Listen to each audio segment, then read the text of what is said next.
হাম সংক্রমণ নিয়ে আরো জানাতে আমাদের সাথে সিলেট থেকে যুক্ত হচ্ছেন এম এ কাইয়ুম।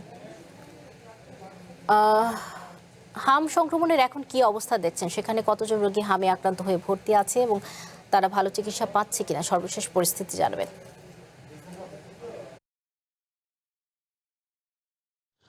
আমি যদি সিলেটের ব্যাপারটা একটু বলি তাহলে বলতে হবে গেল কিছুদিন ধরে সিলেটের হামের আক্রান্ত সংখ্যার যে অবস্থা সেটির উন্নত হচ্ছে।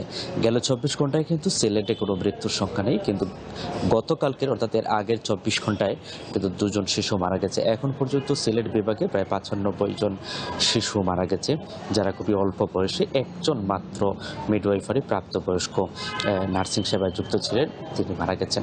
তো এখানকার যে বিশেষজ্ঞ ডাক্তার যারা এই হাম নিয়ে এখানকার সেবা দিচ্ছেন তাদের সাথে কথা বলেছিলাম। তারা বলেছেন বর্তমান সরকারের যে টিকা কার্যক্রম আছে সেটি একটু দেরিতে হলেও শুরু হওয়ার পরে এই সিলেট বিভাগ সহ সারা বাংলাদেশে যে অ্যান্টিবডিটি তৈরি হয়েছে, শিশুদের মধ্যে যে ঘাটতি ছিল অতীতে, সেটি যখনই পূর্ণাঙ্গ মাত্রায় চলে আসছে কিছুদিনের মধ্যে এবং চলেও এসেছে, এরপর থেকে টিকার অবস্থা অর্থাৎ হামের অবস্থা কিন্তু উন্নতির দিকে।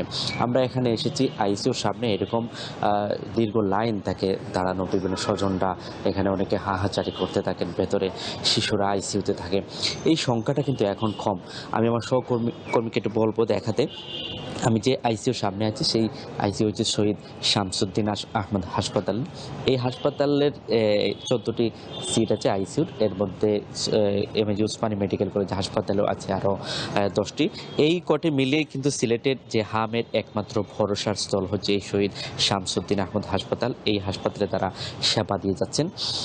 এই সেবার কার্যক্রম যতটা তারা দিচ্ছেন, অতীতে আমরা দেখেছি এখানকার যে অবস্থা তার চেয়ে তাদের সক্ষমতার মাত্রাটা খুবই কম ছিল, কিন্তু আমরা যতদিন দেখেছি, যত সময় গিয়েছে, কিন্তু সেই সক্ষমতার মাত্রাটা কিন্তু তারা বৃদ্ধি করছে এবং খুব দ্রুত গতিতে তারা সেই চিকিৎসা সেবাটুকু দিয়ে যাচ্ছে এবং এখানকার হাম পরিস্থিতি যত দ্রুত নিয়ন্ত্রণ করা যায় সেই বিষয়টিও তারা খুব গুরুত্ব সহকারে তারা দায়িত্ব পালন করেছে।